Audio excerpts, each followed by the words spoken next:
l'ordre du Seigneur, dans le plan de Dieu. Ils n'ont pas réagi en fonction de ce que Dieu a établi ou qu'il a ordonné. Ils ont agi selon leurs propres pensées. Et ça ne bénit pas. Tu peux appeler certaines choses pour moi, mais Dieu trouve que ce n'est pas pour toi, parce que ce n'est pas dans son canevas. Il est dit ceci dans Éphésiens 4, verset 17. Voici donc ce que je dis et ce que je déclare dans le Seigneur. C'est que vous ne devez plus marcher comme les païens qui marchent selon la vanité de leurs pensées. La vanité. Ils ont leurs pensées. Mais les pensées là, tout ce que ça peut te pousser à faire ne te rapportera rien. C'est pourquoi on dit qu'elles sont vaines. Elles ne portent aucun fruit. Les œuvres de justice, c'est celles qui se mènent avec la pensée de Dieu, dans le plan, dans la pensée, dans l'ordonnance du Seigneur. Ensuite, nous avons les œuvres de sainteté. Et ça, c'est encore une autre œuvre qui échappe beaucoup à l'Église. Beaucoup de personnes n'arrivent pas à vivre les œuvres de sainteté. Nous avons dit que la sainteté, il y a la sainteté de Dieu et il y a la sainteté des élus de Dieu. La sainteté de Dieu, c'est cette nature première de Dieu qui produit tout ce qui est parfait. Et une fois que ça contrôle quelque chose, la chose devient parfaite. La nature de Dieu transforme l'imperfection en perfection.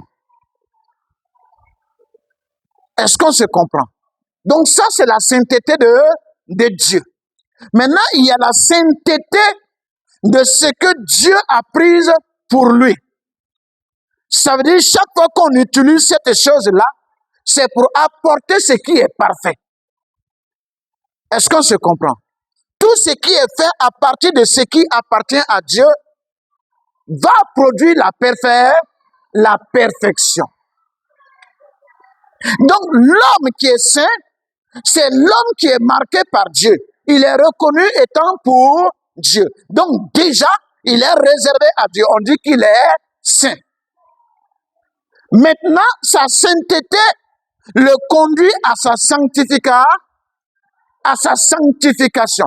Ça veut dire au jour le jour, Dieu peut le travailler pour qu'il porte par l'intervention de Dieu les choses qui viennent de Dieu, le caractère de Dieu, les pensées de Dieu, les visions de Dieu, les pouvoirs de Dieu, les réactions de Dieu, les sentiments de Dieu, les pensées, les émotions de Dieu. Donc, au fur et à mesure, il devient parfait, de la perfection de Dieu. Et je reviens dessus. Ne croyez pas que étant chrétien, ça signifie qu'on est un ange. Il n'y a plus de faute, ceci, cela. Non. Sinon, le pardon des péchés, le sang de Jésus n'aurait pas concerné et le passé, et le présent, et l'avenir.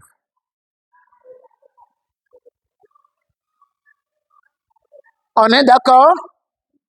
Et donc, nous comprenons que l'homme qui est maintenant dans le sein de Dieu est parfait.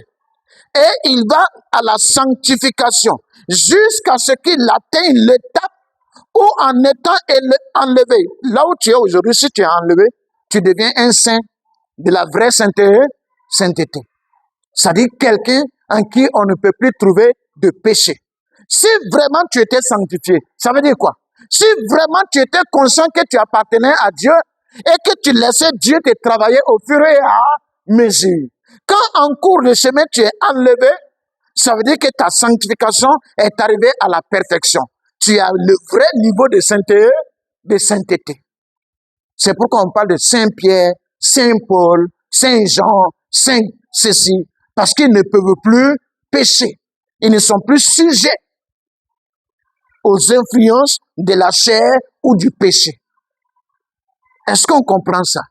Ça va? Maintenant, comme on l'a dit, les œuvres qui font en sorte que nous sommes saints et qui nous sanctifie au jour le jour, c'est tel qu'on appelle les œuvres de sainteté. C'est-à-dire quand tu les produis, on sait que ça ne vient pas de n'importe qui. N'importe qui ne peut pas faire ça. Pour que quelqu'un fasse ça, c'est parce qu'il est saint. Ça veut dire que c'est quelqu'un qui appartient à Dieu. Il porte la marque de Dieu. Pour que quelqu'un produise ça, c'est parce que Dieu l'a élu. Maintenant, ça montre également, ça pousse vers la sanctification. C'est-à-dire ça accomplit la sanctification. Plus tu poses ces œuvres-là, plus elles te font fusionner avec Dieu. Plus tu les poses, plus elles te rapprochent du Seigneur. Et donc, au fur et à mesure, tu vas vers la nature parfaite de Dieu. Tu développes les sentiments, les pensées, les caractères, les visions, les fardeaux et les pouvoirs de Dieu lui-même. Ce sont des œuvres de sainteté. Et parmi les œuvres de sainteté, la première catégorie, ce sont les œuvres d'adoration. Les œuvres d'adoration sont les premières œuvres de sainteté. Qu'est-ce que c'est que l'adoration en réalité? On parle d'adorer lorsque quelqu'un pose des actes dans un esprit d'amour et de soumission. C'est ça, l'adoration. Adorer, c'est poser un acte à l'égard de quelqu'un dans un esprit d'amour et de soumission. D'ailleurs, ce n'est pas suffisant, de soumission totale. Est-ce qu'on se comprend? De soumission totale. Et je vais vous dire quelque chose, s'il vous plaît. Ne soyez pas choqués. Un seul a le droit d'être adoré. Dieu. C'est-à-dire, si tu as adoré le Père, il n'y a pas de problème. Tu as adoré Jésus, il n'y a pas de problème. Tu as adoré le Saint-Esprit, il n'y a pas de problème. C'est le monde de Dieu. C'est Dieu. Mais lui seul a droit à l'adoration. Les autres sont des représentants qui ne méritent pas l'adoration, mais la révérence, l'honneur. Il y a une différence. Honorer quelqu'un et adorer quelqu'un, il y a une très grande différence. Quand vous adorez quelqu'un, vous lui appartenez à tel point qu'il n'y a pas le moindre droit de contestation ou de liberté en quoi que ce soit. Mais l'adoration, attention, est différente de l'esclavage, de la servitude. Je vais vous l'expliquer. Si vous permettez, je vais faire quelque chose sur le tableau, c'est simple.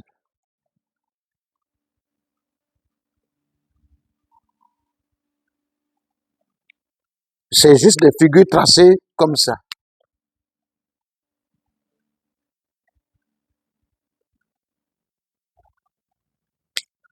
Je vais mettre ici.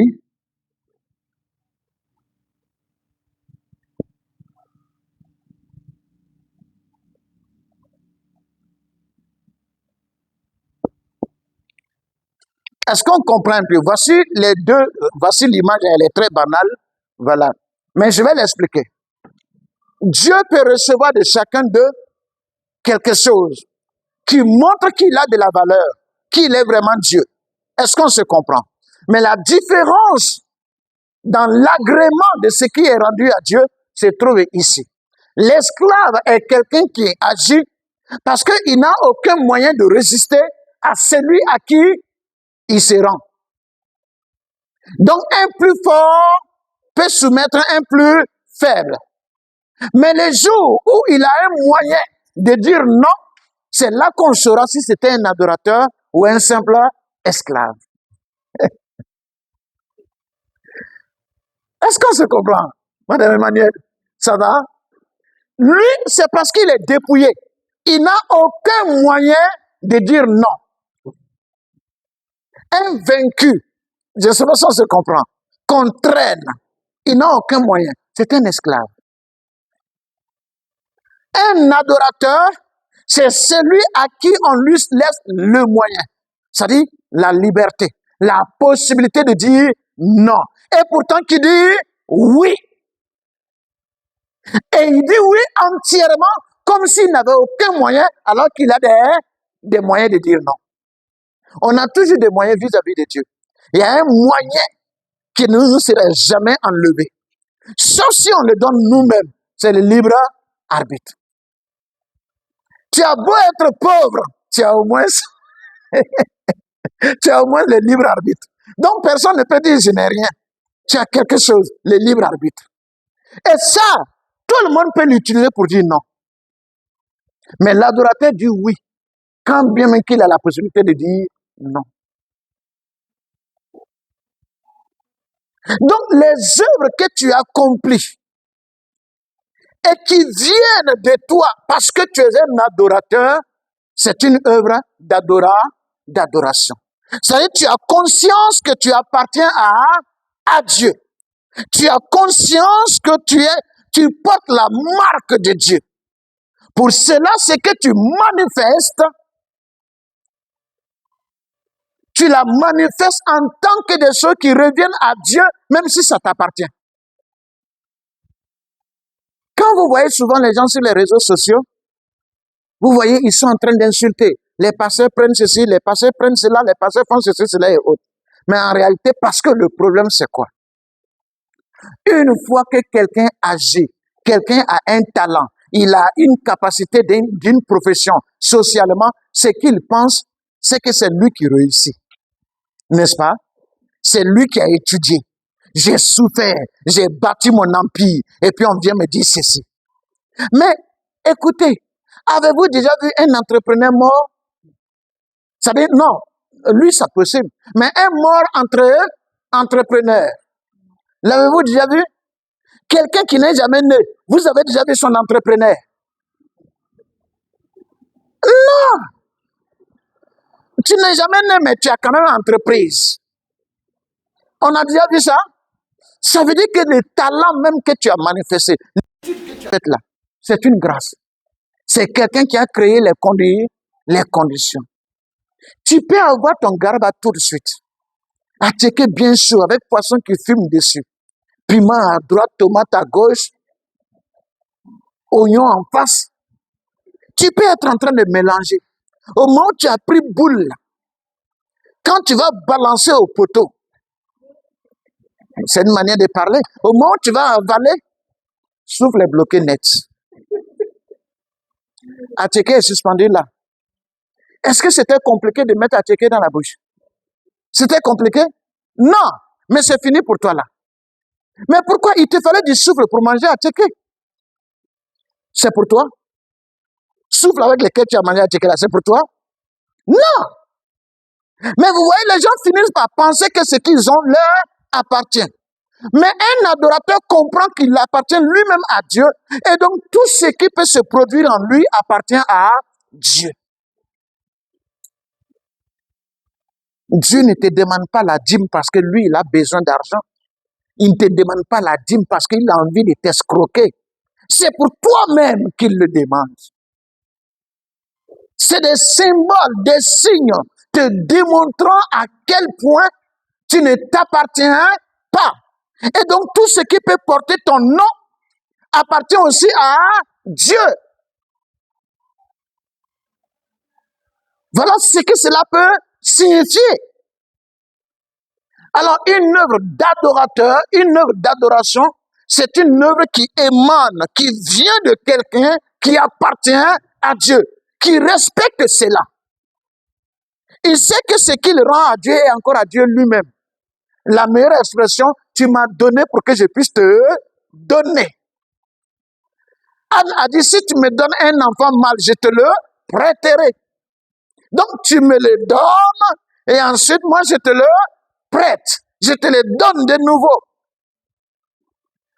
Qui comprend un peu le dernier jour, c'est-à-dire la dernière semaine? qu'on appelle la fête des rameaux, là, où Jésus entrait à Jérusalem. Qui a compris ça? Qui comprend la scène? Parce que le Seigneur ne posait aucun acte sans que ce ne soit un enseignement. Sa vie est purement prophétique. Soit il est en train d'accomplir quelque chose, mais en même temps, il est en train d'annoncer quelque chose d'autre. On dit, il a fait venir l'ânon. Il est monté sur l'ânon. Les gens ont déposé un pain, il est monté. Et on met des pains en bas pour que l'ânon marche dessus. Ceux qui n'ont pas de pain cassent des rameaux pour déposer. C'est pourquoi c'est devenu fait des rameaux. Et il est dessus. Et on crie, Hosanna, béni soit celui qui vient au nom du Seigneur. Il y avait un don pour un don. Les hommes étaient en train de présenter le sacrifice à Dieu. Est-ce qu'il est convenable? Voici le sacrifice. Est-ce que ça peut passer? Il a quand même fait 33 jours sur la terre. On ne sait pas s'il s'est taché quelque part. À l'époque, quand tu viens pour offrir ton sacrifice, le sacrificateur doit examiner s'il n'y a pas une tache quelque part. Est-ce qu'une patte n'est pas tordue? Est-ce qu'un œil n'est pas gratté? Le sacrifice, on dit, ça doit être sans défaut. Prophétiquement, ceux qui étaient là-bas, qui criaient, représentaient toute l'humanité de toutes les générations. Et disaient à Dieu, voici notre sacrifice d'expiation. Le sacrifice pour nous réconcilier avec toi, Père. Avec toi, Dieu vivant. Mais est-ce qu'il est convenable? Les hommes sont en train de le donner à Dieu. Mais la Bible dit en même temps, Jean 3,16, car Dieu a tant aimé le monde, qu'il a donné son Fils unique. Parce que les hommes ne pouvaient pas trouver un tel homme à donner. Dieu leur a donné pour qu'ils puissent lui donner. Voilà. C'est une œuvre de consécration. Tu nous as donné pour que nous puissions te donner. Alors, ma personne en elle-même est un don. Alors, tout ce qui est de moi est censé être offert à Dieu. Vous comprenez?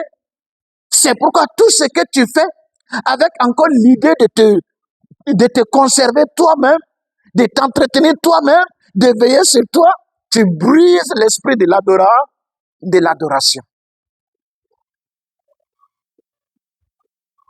Donc, une adoration, c'est un acte posé, c'est un comportement adopté, c'est une habitude choisie, c'est une attitude adoptée dans l'esprit de l'amour et de la soumission totale. Question. Y a-t-il des adorateurs ici?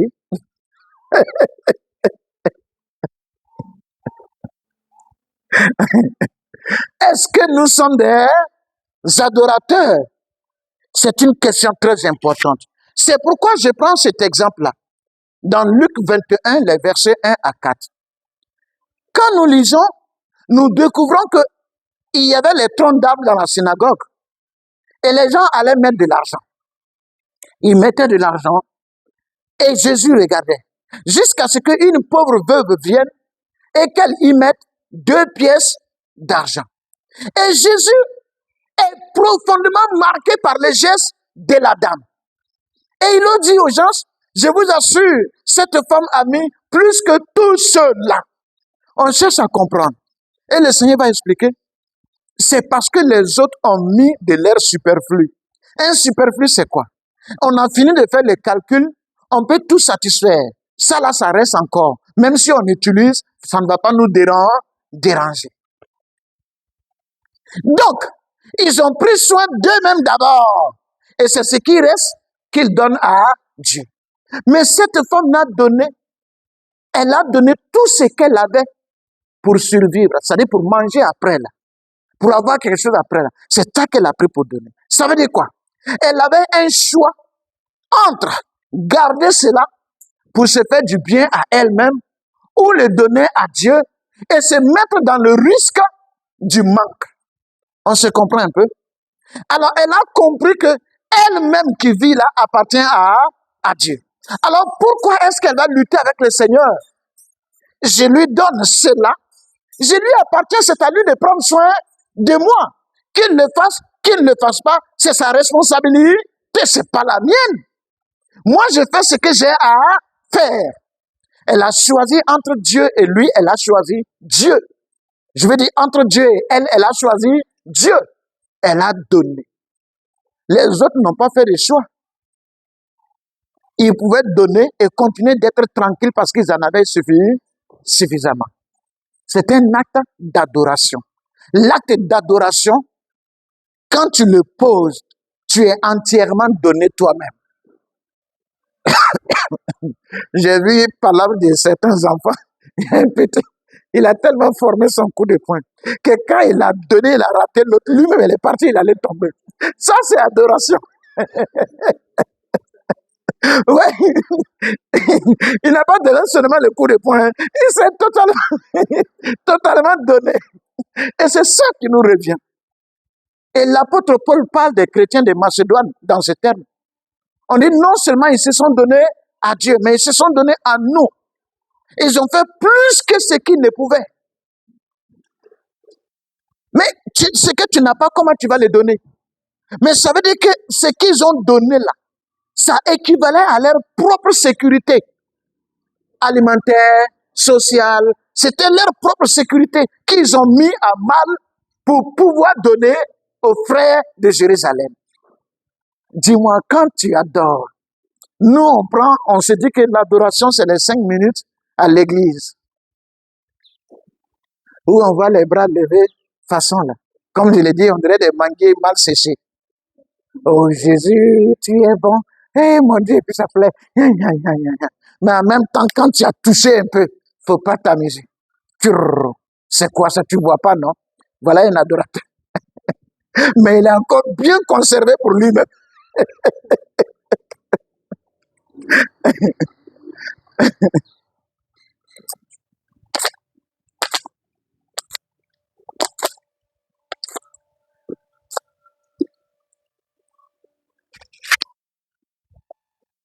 Donc, on ne peut pas parler de quelqu'un qui essaie, qui se sanctifie, mais qui n'est pas un adorateur.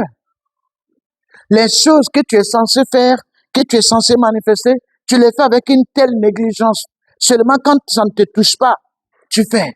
Quand ça ne va pas jouer, ça ne va pas mettre à mal ta sécurité, ta dignité, ton honneur, ton confort, là, il n'y a pas de problème. Tu fais. Et on est passionné. Non.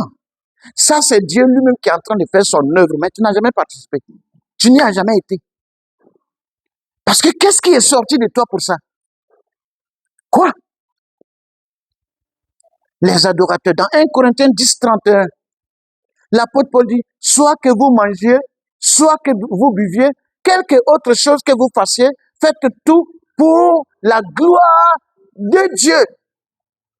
Vous voyez, même le manger, simple manger, c'est ton riz gras. Tu dis, c'est pour moi, j'ai acheté riz, j'ai acheté oignon, tomate, piment, j'ai acheté soumala, j'ai acheté ceci. C'est moi qui ai préparé, c'est mon gaz. Pour manger là, on dit, fais ça à la gloire de Dieu.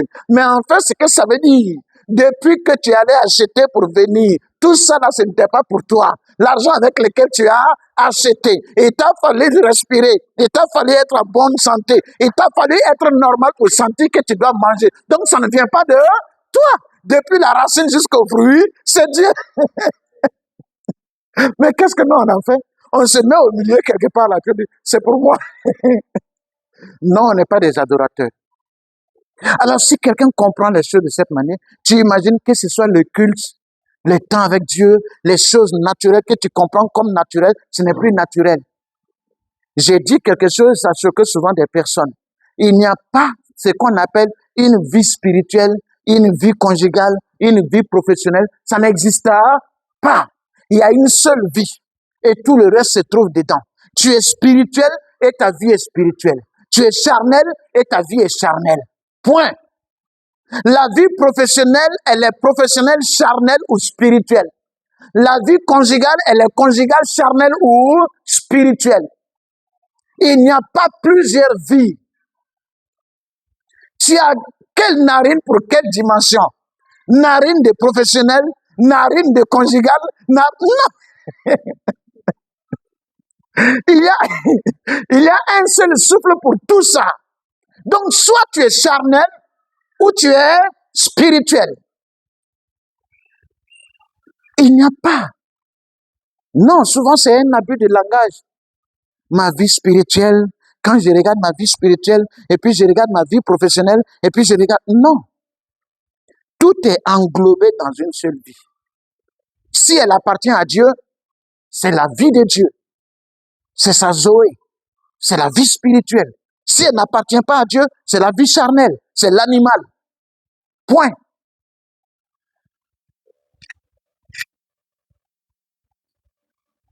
D'ailleurs, il faut comprendre que le charnel souvent peut être apparemment spirituel, mais n'est pas spirituel. L'idéaliste. Il y a des gens qui sont idéalistes. C'est-à-dire qu'ils peuvent aller au-delà du simple animal, des simples instincts, pour des choses importantes, mais qui ne sont pas aussi spirituelles. Mais ce n'est pas de ce qu'on parle aujourd'hui. Les œuvres d'adoration. Donc, nous avons compris ça. Maintenant, nous avons les œuvres d'héritage ou de partage. On les appelle encore les œuvres de représentation.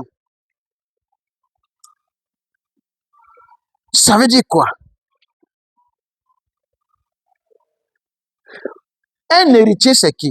Dans Romains 8, verset 16, il est dit, l'Esprit lui-même rend témoignage à notre esprit que nous sommes enfants de Dieu. Et le verset 17 dit, or, si nous sommes enfants, nous sommes aussi héritiers. Héritiers de Dieu et co-héritiers de Christ. Ça veut dire que Christ est vu parmi nous comme étant un héritier de Dieu. Mais quel est l'héritage que Dieu lui a laissé? Je vous assure que le grand héritage que Dieu laisse à ses enfants, c'est son cœur.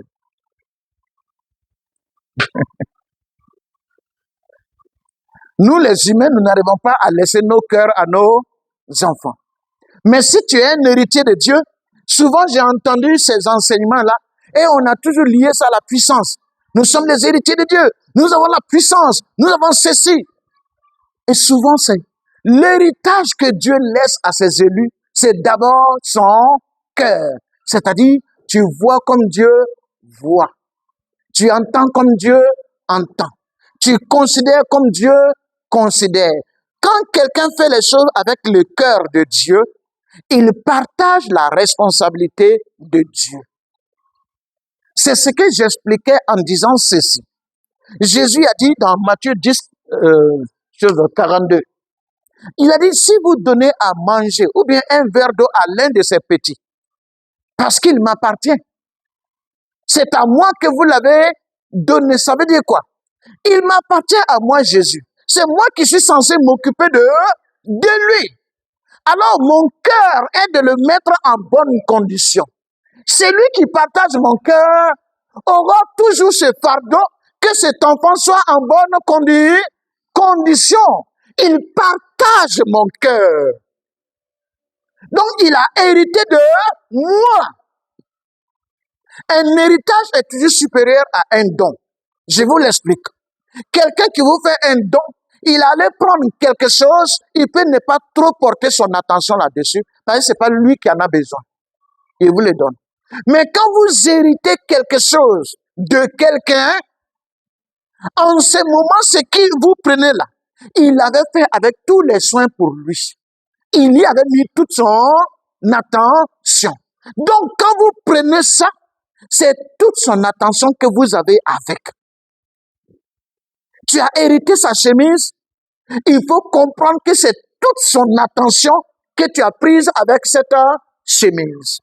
C'est la même chose. Quand tu hérites de Dieu, tu hérites aussi des responsabilités de Dieu. Quand tu hérites de Dieu, tu hérites aussi des hostilités qui se produisent contre Dieu. Des missionnaires sont allés quelque part dans un pays et on les a arrêtés. Quand ils les ont arrêtés, qu'est-ce que les gens ont fait? Ils ont mis des ardoises sur leur cou, à leur cou, et l'ardoise pendait à la poitrine. Et sur l'ardoise, on a écrit « Ce chien de serviteur de Jésus ». sur l'ardoise de chaque missionnaire. Et puis, il y a un missionnaire, je ne sais pas ce qu'il a pris. Quand il a lu ça, il a osé prier en lui-même. Il a dit au Seigneur, oh Seigneur, fais qu'on ne m'insulte pas.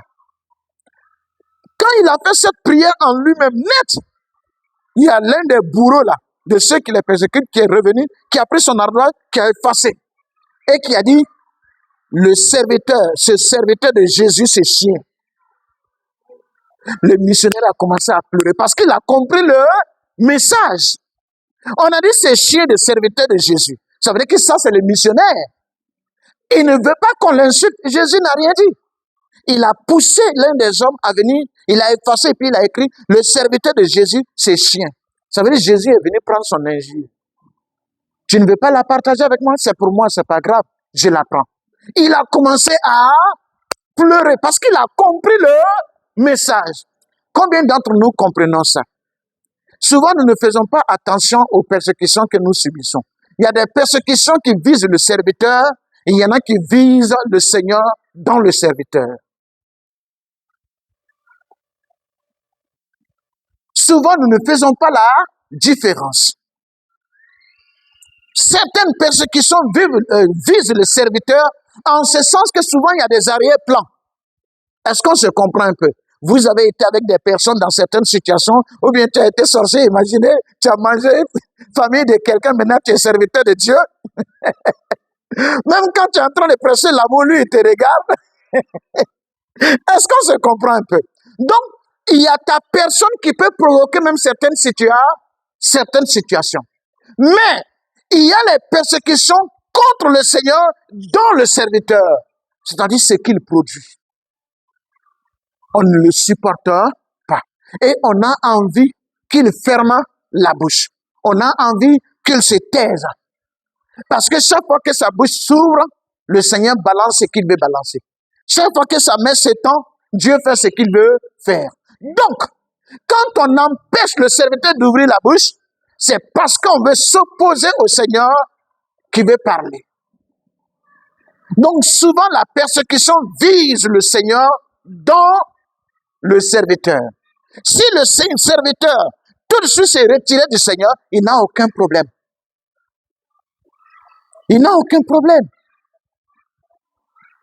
Quand j'étais encore dans l'islam, mon père, je lui ressemblais tellement, et puisqu'il n'est plus, on nous appelait des jumeaux. C'est quand il est tombé gravement malade vers les derniers jours. Et il m'appréciait en ce sens que j'aimais aussi l'islam comme lui. Salut l'heure de la mosquée, il y a longtemps, moi je suis là-bas. Les choses religieuses, je les aimais. Ce qui était religieux, j'aimais vraiment cela. Et mon père était fier quand il me voyait. Et voilà que, paf, paf, le grand Dieu s'est manifesté. Jésus a pris la place. Quand je suis allé, je lui ai dit, sincèrement, voici ce qui se passe. Moi, maintenant, j'ai découvert la vérité. Jésus-Christ me sauve de mes péchés. Ce que je n'ai pas vu dans l'islam. Moi, j'ai besoin de ne pas aller à l'enfer parce que je vais aller au paradis. Et j'ai découvert cette voie, je vais accepter. Mon père m'a regardé et dit, moi, je ne te reconnais pas comme mon fils. Je lui ai dit, même si toi, tu ne me reconnais pas comme ton fils, moi, je te reconnais comme mon père. Tu resteras toujours. Il dit, non, tu n'es pas mon père. Et il a mis du temps comme ça, jusqu'à ce que il a partagé l'héritage de la famille. Il a donné des terres à tout le monde. Je n'ai pas eu une seule terre. Il a eu une femme en héritage qu'on lui a imposée, selon notre ethnie. Il a pris la femme. Les garçons avec lesquels la femme est venue, plus les filles, il les a mis en priorité sur moi. Mais ça, ce n'était pas moi qu'il persécutait. Tant que je n'avais pas Jésus, j'étais son fils. Tout allait bien. Il m'aurait compté parmi ceux qui devaient hériter des terres. Mais ce qui est en moi, il ne le supportait pas. Il ne voulait pas de lui. Il le combattait. C'est à lui qui ne voulait pas donner les terres. C'est à lui qui ne voulait pas donner la priorité. Donc, il y a la persécution qui vise le serviteur et il y a la persécution qui vise le Seigneur dans le serviteur. Dans tous les cas, tu partages ce qui le concerne. Mais combien de fois, nous restons indifférents de ce qui touche le Seigneur. Quand on prend Matthieu 18, je crois que l'histoire, c'est en fait Jésus qui est rentré. Et qu'est-ce qu'il a fait? Il a commencé à frapper les gens parce que le temple était sale. Permettez qu'on lise pour qu'on voie de quoi il s'agit. Matthieu 18. Nous avons ceci. Non, ce n'est pas le cas, mais on en vient dessus. Il dit ceci. Mais si quelqu'un scandalisait un de ces petits qui croient en moi, il vaudrait mieux pour lui qu'on suspendît à son cou une meule de moulin et qu'on le jetât au fond de la mer. Malheur au monde à cause des scandales, car il est nécessaire qu'il arrive des scandales, mais malheur à l'homme par qui le scandale arrive. Est-ce que vous voyez à quel point Jésus tient à ce que nous ayons sa vision pour ce qui concerne nos prochains, nos conditions, la terre, les réalités. Scandaliser quelqu'un, c'est le pousser à ruiner sa propre vie. Si quelqu'un l'abandonne, il a ruiné sa propre vie. Si quelqu'un abandonne les vertus, il a ruiné sa propre vie. Or, scandaliser quelqu'un, c'est le pousser à ces actes-là. Abandonner le Seigneur, rejeter les choses essentielles pour s'engager dans des choses sans valeur et des choses nuisibles. Donc, on l'a poussé à se ruiner. Le Seigneur est en train de dire, si tu ne peux pas partager mon fardeau en ce qui concerne une personne, alors ne t'oppose pas à moi en détruisant sa vie. C'est ça qu'on appelle le scandale. Ça veut dire que tu allais t'opposer au Seigneur dans la vie de quelqu'un. Lui, il veut prendre soin de son fils. Normalement, c'est toi qui es censé le représenter. Et donc, c'est toi qui dois l'aider à prendre soin de cet homme, de cette femme. Plutôt que de le faire, ce que tu trouves à faire, c'est d'aller t'opposer à Dieu en combattant la personne, en poussant la personne à la ruine. Ça, on appelle ça scandaliser. On se comprend un peu? Donc, quelqu'un qui s'oppose au cœur de Dieu, il scandalise la personne qui était concernée par le projet de Dieu. Et la Bible dit malheur à toi. Et c'est là où on voit la colère de Jésus, la colère de Dieu. Il dit mieux aurait valu pour lui qu'il ne soit pas né. Parce que c'est comme si on met une corde à son cou, on l'attache à une brique et on jette à la mer. Ça veut dire qu'il n'y a plus d'issue pour toi. Tu es condamné, Dieu n'a plus envie de te sentir. Le scandale, il est très dangereux. Mais le scandale arrive lorsqu'on ne partage pas le cœur de Dieu. Il y a des gens qui sont propres à commencer à parler des hommes de Dieu, à parler des choses. Le danger là-dedans, c'est que souvent, tu veux taper le serviteur de Dieu et puis il se trouve que tu vas gifler le Seigneur. Est-ce que vous savez ça? Il y a deux choses, comme je l'ai dit dans le serviteur de Dieu, on peut persécuter le serviteur de Dieu comme on peut persécuter le Seigneur. Souvent, nous, on se met à agir, à avoir des comportements de mépris, de ceci, de cela. Des fois, même l'homme en question même n'est pas bon. C'est possible. Mais fais attention, parce qu'il est assis avec quelqu'un, lui, qui est bon. Et c'est ton Dieu.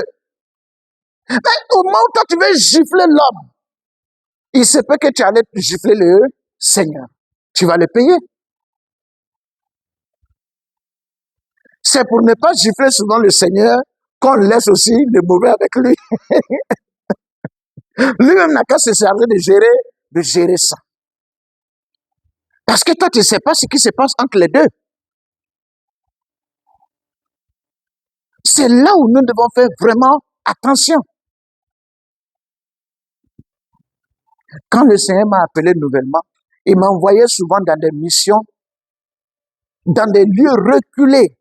Et j'arrivais et Dieu, dans sa grâce, faisait vraiment beaucoup de merveilles. Une fois, je suis arrivé dans un village. On appelle le village Andoula Dingasso. C'est-à-dire le village dans le trou. Effectivement, c'est-à-dire les montagnes sont tout autour et le village est dans une profonde vallée. Pour descendre, même si tu n'as pas fait attention, si tu as trébuché, Tu vas rouler jusqu'à devant la case de quelqu'un. Donc, je suis arrivé dans ce village et Dieu a permis que les activités, les gens ne venaient pas, ça ne les intéressait pas trop, alors que c'était des chrétiens persécutés dans un village qui se sont retirés de là-bas. Mais comme là-bas, finalement, on ne les persécutait plus, ils étaient trop à l'aise, ils faisaient leur agriculture, ceci, cela, la foi a commencé à être plus froide. Mais quand je suis arrivé, Dieu a fait une telle grâce. Il y a eu un tel réveil. Parce que malheureusement pour eux, puisqu'il n'y avait pas beaucoup de filles chrétiennes et autres, il fallait aller chercher des femmes dans le village. Et quand elles venaient avec les préjugés. Mais elles suivaient son mari, mais elles n'étaient pas d'avis pour la foi. Je ne sais pas si on se comprend. Donc il y en avait comme ça. Et il y avait une qui était la plus fatigante, agaçante d'elles toutes. Ses comportements étaient dérangeants. Et Dieu a fait en sorte que c'est sur elle, pratiquement, que je suis tombé. Et quand ça s'est passé comme ça, elle est venue me trouver, on était assis dans la cour de l'église, le pasteur était sorti un peu, un jeune pasteur. Et je ne sais pas ce qu'elle disait, j'ai voulu l'exhorter et autres, elle a ri, et puis elle a continué. Il y avait une veillée la nuit. Elle a fait erreur, elle voulait venir voir dans la veillée là ce qui se passe. Je ne l'ai même pas regardé. Je n'ai pas dit que le Seigneur m'a montré quelque chose. J'ai passé. Et puis quand je me suis retourné brusquement, je l'ai vu, j'ai juste touché comme ça. Elle a commencé, Alléluia, Alléluia, Alléluia. Elle a fait Alléluia 3 jours. Elle prie, elle balance les pieds. À la maison, son mari dit, elle ne dort pas. Quand elle a fini, cette femme-là a préparé pour amener à l'église.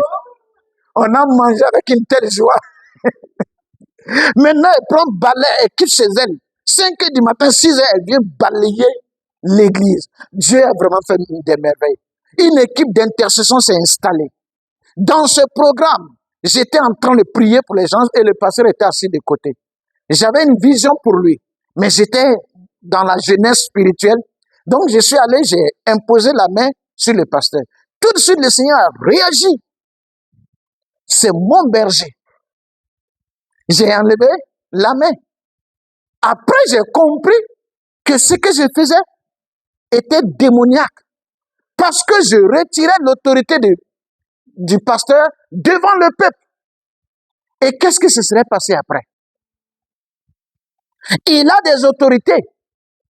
Si quelqu'un doit faire ce genre de choses devant tout le monde, ça doit être ses autorités.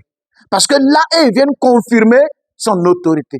Toi, un étranger qu'on ne connaît pas, Dieu te donne de faire tout ce, mais tu n'as pas le droit de mettre le berger d'un peuple qui ne te connaît pas et de lui imposer la main. Parce qu'après ton départ, ce berger n'a plus d'autorité.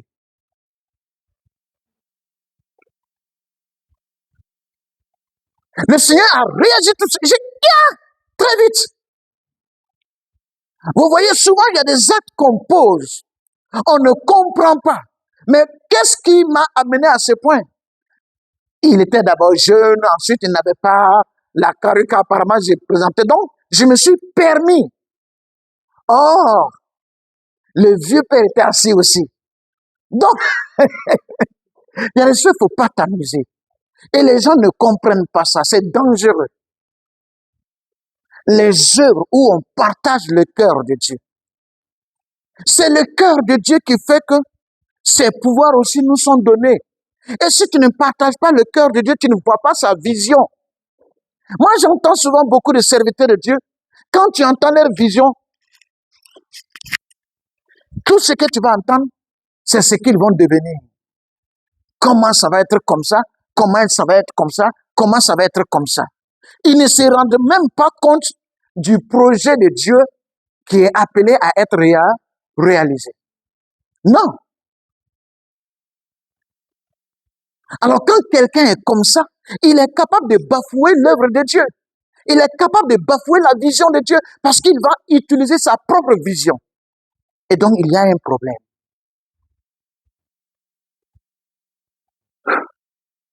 Alors les œuvres d'héritage, le chant de mon père, c'est mon chant. Alors naturellement, je n'attends pas qu'on me motive pour que j'entretienne ce chant. Si j'y trouve une mauvaise herbe, c'est pas mon père, je vais attendre. Je l'enlève parce que ça me concerne naturellement. Pourquoi est-ce que Jésus a réagi dans le temple et ce n'était pas considéré comme un péché? Mais on a vu sa colère. On dit il a pris un fouet, il en a fait une chicotte. Une corde, il en a fait un fouet. Il frappait, il dispersait les animaux. Imagine le cafouillage que ça créait dans le temple. Et il trouve les tables où sont versées les pièces d'argent, il les renverse. Il frappe à gauche, à droite. Il est en colère. Mais c'est ce qu'il va dire qui explique. On dit, vous avez fait de la maison de mon père une caverne de voleurs. Et l'explication, on dit, c'est ce qui s'est... Il a ainsi accompli cette prophétie qui dit, les ailes de ta maison me dévorent. Ça veut dire qu'il réalisait quelque chose. Le cœur de Dieu était le cœur de Christ et le cœur de Christ était le cœur de Dieu. Dans ce cas précis surtout. Est-ce que nous y parvenons? Est-ce que nous arrivons à cela? Beaucoup de fois, les raisons pour lesquelles on sert Dieu ne sont pas des bonnes raisons. Non, si tu fais ça, Dieu aussi va te bénir. Si tu fais pour Dieu, Dieu va faire pour toi. La question est, qu'est-ce qui est pour Dieu et qu'est-ce qui est pour toi? Mais parce que c'est là le problème. Vous voyez, souvent les évangiles, les messages évangéliques souvent nous déforment dès le départ. Ils font comme si on vient te donner quelque chose pour que tu ajoutes à toi ta vie. Donc si tu es encore toi-même, tu as besoin de bonnes choses pour arranger, c'est toi. Or, l'évangile vient te dire, cesse d'exister. Cesse d'exister. Il y a une différence. Maintenant, nous avons les œuvres de consécration.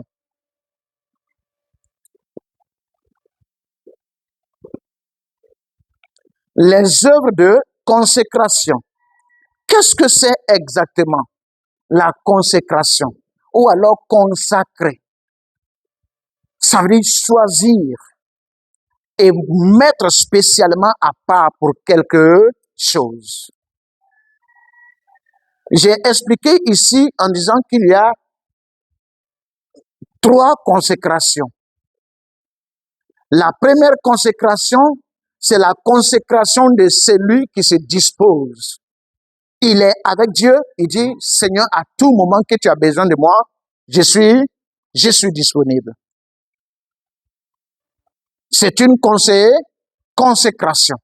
Ça permet à Dieu de décider de toi comme il veut.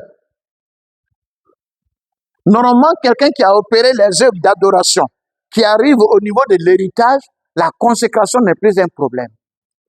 Parce que lui, tout ce qu'il fait, c'est d'être prêt à répondre au Seigneur.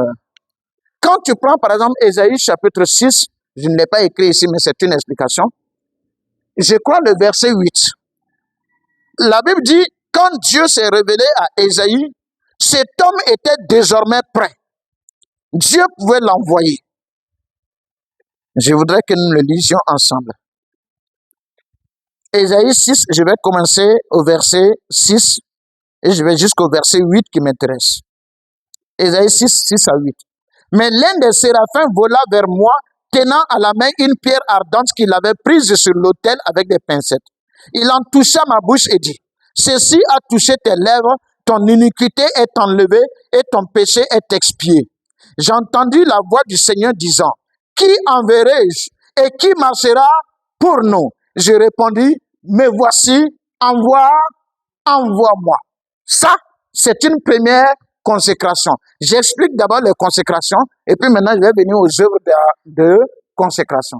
Est-ce qu'on se comprend un peu? Cette première consécration, c'est la consécration de l'homme à Dieu. Ça veut dire, l'homme se donne à Dieu. Je t'appartiens, je le reconnais. Alors tu as le droit de faire de moi ce que toi tu veux faire. C'est pourquoi Dieu choisit souvent une vie pour quelqu'un. Vous avez pu remarquer ces 2 disciples-là. Il y a un qui a dit à Jésus, Maître, je te suivrai partout où tu iras. Le Seigneur a commencé quelque chose que je n'ai rien compris. Les oiseaux ont des nids, les renards ont des tanières, le Fils de l'homme n'a pas où reposer sa tête. Est-ce qu'on t'a demandé ça? Le monsieur est venu à bonne volonté. Maître, moi je vais te suivre partout. Tu iras. C'est quoi ce discours-là? Pendant ce temps, il tourne, il se dit à un autre, c'est moi, il demande rien. Le monsieur dit, non, mon père est malade, il est mourant. Suis-moi. Et laisse les morts enterrer leurs morts. Mon propre père. Tu dis, c'est pas mon mort. C'est pour qui alors? Est-ce que vous voyez les attitudes du Seigneur? Alors, si tu n'as pas l'Esprit de Dieu, tout de suite tu es scandalisé. Il repousse un de manière subtile, politique, diplomatique. C'est pour lui dire, je vois que tu n'es pas prêt. Tu ne m'as pas encore donné ton cœur. Tu ne m'appartiens pas encore suffisamment. Si maintenant je te prends, tu seras un adversaire pour moi après. Et beaucoup d'entre nous sommes devenus des ennemis de Dieu, des adversaires de Dieu, quand nous avons commencé à les servir. Par contre, l'autre, dans son omniscience, il a déjà vu quelqu'un qui est acquis, qui est gagné. Là, c'est sa chose. C'est pourquoi souvent quelqu'un peut donner. Il peut vouloir te faire des dons et puis tu refuses. Tu es serviteur de Dieu. Ce n'est pas qu'il est mystique. Ce n'est pas que c'est mauvais. Lui, il a envie de donner. Souvent, tu ne prends pas. J'ai refusé certains cas.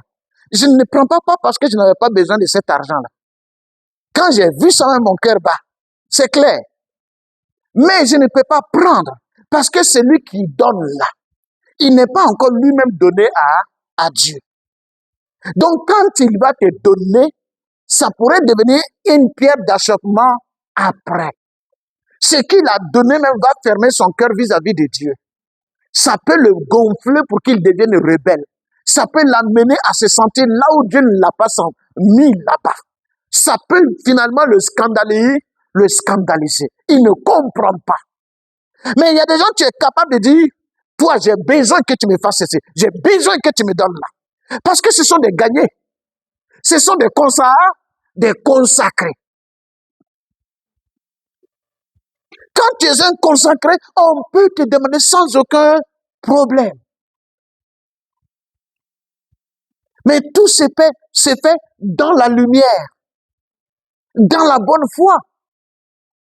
Vous avez vu souvent cette attitude-là, je l'ai. Il y a des personnes, tout de suite, je peux réagir sur lui, même en public. Ça ne me gêne pas. Et souvent, ça me plaît même de réagir. Mais il y en a d'autres, j'ai de la peine à réagir. Ce n'est pas toi. C'est l'esprit qui rend témoignage. Quand le Seigneur te dit, attention, il n'a pas encore porté mon joug. Elle n'a pas encore porté mon joug. Toi, tu es qui pour aller manifester ton autorité? Pourquoi? Non. Mais une fois que la personne a porté le joug, Dieu qui te délègue son autorité, souvent peut t'amener à donner de forts commandements, de forts ordonnances dans certains cas. Pas parce que tu t'imposes à la personne, mais parce que vous deux, vous voyez celui qui est à la base de ce qui se passe. Ça a une explication et c'est correct. Donc, toutes les brebis n'ont pas besoin de la même verge. Non. C'est pourquoi il faut savoir agir. Et c'est pas à tout le monde on fait du doux. Parce qu'il était sur le chemin. Quand tu fais du doux, il est confondu. Il pense qu'en réalité, il n'y a plus besoin de discipline, il n'y a plus besoin de forcing de certaines choses. Il se laisse aussi aller. Et ça renverse beaucoup de choses. Non. Donc, la consécration, la première étape, c'est le don de soi à Dieu. La deuxième étape, c'est le fait que Dieu te donne maintenant. Il te prend et puis il fait de toi un don. Quand tu prends Éphésiens 4, je crois, le verset 11, il dit, Dieu a donné des apôtres, des prophètes, des évangélistes, des docteurs, des pasteurs. Qui a donné? Dieu a donné. Ici, ça signifie Dieu les a envoyés pour agir dans l'intérêt de l'Église, dans l'intérêt des hommes. Donc, ils ont été donnés aux hommes. On dit que tu es donné à quelqu'un Lorsque ce que tu es appelé à faire contribue à sa vie, à son épanouissement, à son cadre, à son conditionnement. Donc, tu as été donné à la personne. Est-ce qu'on se comprend un peu?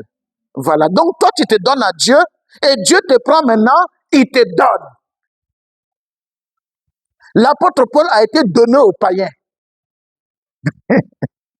Est-ce qu'on se comprend un peu? Il a été donné aux païens. Donc, toutes ces actions allaient dans le sens d'amener les païens à connaître le Seigneur. C'est ce que nous lisons dans Romains, dans Acte 26, les versets 9 à 18. Si vous permettez, on va lire.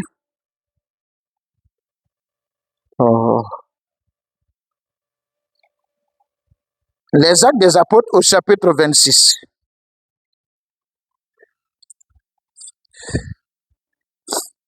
Il est dit ceci, c'est un peu long, mais je vais le lire. Pour moi, j'avais cru devoir agir vigoureusement contre le nom de Jésus de Nazareth. C'est ce que j'ai fait à Jérusalem. J'ai jeté en prison des saints, ayant reçu ce pouvoir des principaux sacrificateurs, et quand on les mettait à mort, j'ai joigné mon suffrage à celui des autres. Je les ai souvent châtiés dans toutes les synagogues et je les forçais à blasphémer. Dans mes excès de fureur contre eux, je les persécutais même jusque dans les villes étrangères. C'est dans ce but que je me rendis à Damas avec l'autorisation et la permission des principaux sacrificateurs vers le milieu du jour, ô roi. J'ai vu en chemin resplendir autour de moi et de mes compagnons une lumière venant du ciel et dont l'éclat surpassait celui du soleil.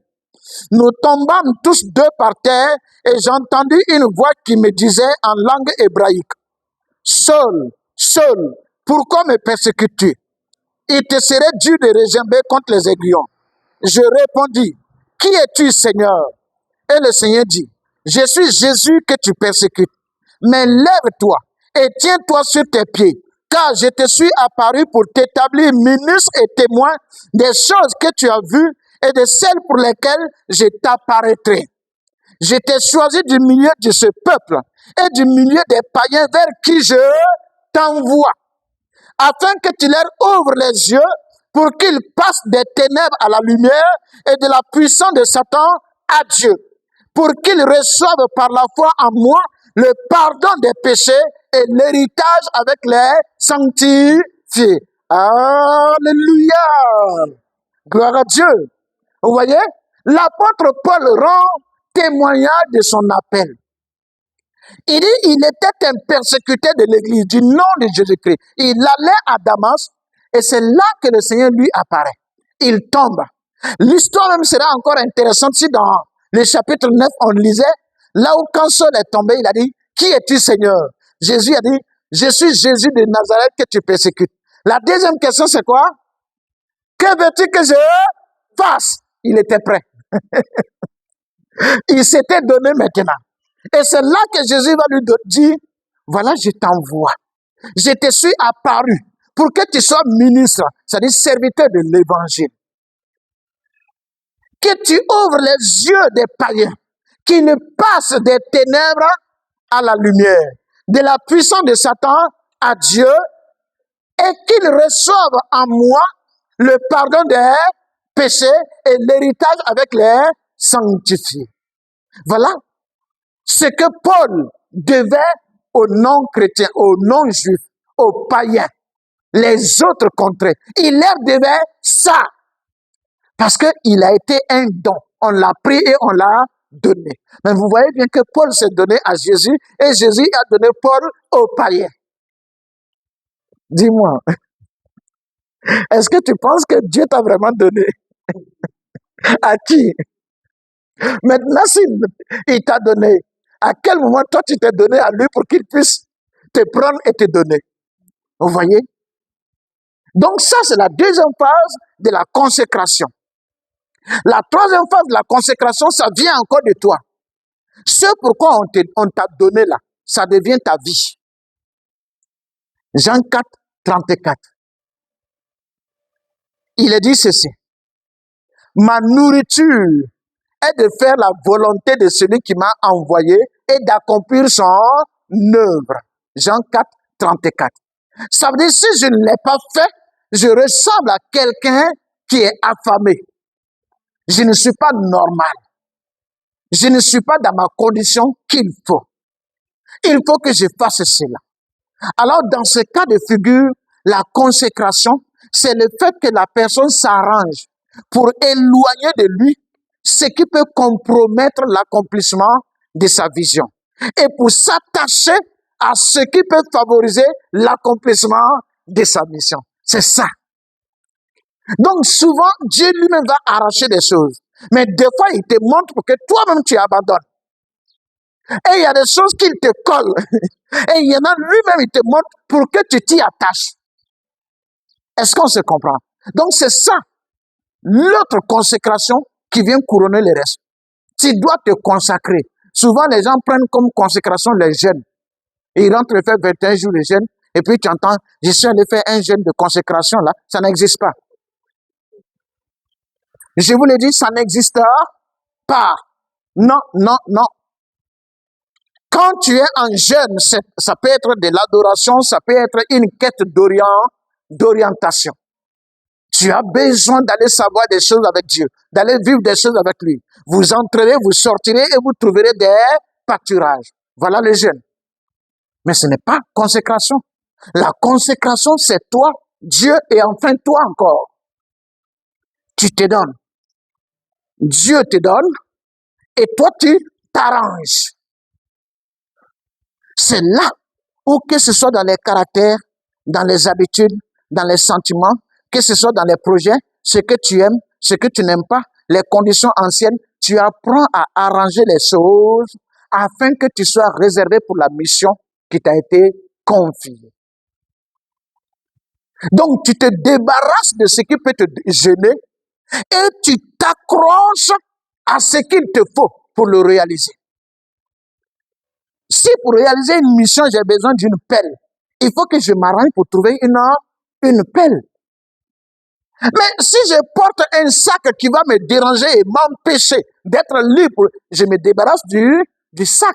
Ça, c'est la consécration pure et simple. Et donc, les œuvres de consécration, c'est tous les actes, toutes les actions, tout ce que tu poses comme acte qui te met dans une disposition à être à la portée du Seigneur. Je ne sais pas si on se comprend. Et aussi, ce qui te permet d'être fidèle à Dieu. D'abord, ton acte te met entre les mains du Seigneur. Ça te met à la portée de Dieu. À tout moment qu'il a besoin de toi, il peut t'avoir avec lui. Est-ce qu'on se comprend? Mais l'acte que tu poses doit contribuer à te mettre dans la bonne condition pour réaliser ce qui t'a été confié. Donc, ça te permet d'être fidèle. Celui qui est fidèle, c'est celui qui fait exactement ce qu'on lui demande. Voici donc les œuvres, les différents actes qui vont nous accompagner les jours où nous ne serons pas ici. Quelqu'un peut être en train de faire un ministère avec beaucoup de choses, mais il n'a posé aucune œuvre de consécration. Parce que des fois, Dieu choisit comme ça, délibérément, de manifester ces choses pour le besoin. Il les manifeste. Sinon, des fois, il n'a trouvé personne. Je crois que c'est dans Ézéchiel 22, 30. Il dit, je cherche parmi eux quelqu'un qui se tienne à la brèche. Quelqu'un qui puisse m'empêcher de détruire la ville, mais je n'en trouverai pas. Donc, s'il ne réagit pas par lui-même pour trouver une solution, il n'aura personne. Ça va? Donc, voici le grand 2 que nous venons de finir.